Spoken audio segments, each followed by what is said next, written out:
అప్పట్లో రానాది 'ఘాజీ' అనే ఒక సినిమా వచ్చింది. చాలా బాగా సక్సెస్ అయింది.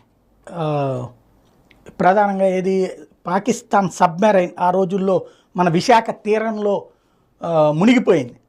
అదేమో టెక్నికల్ రీజన్స్‌తో మునిగిపోయిందని ఆళ్ళు చెప్తే, మనమే దాన్ని ధ్వంసం చేశామన్నటువంటి విషయం మన సైన్యం చెప్తది.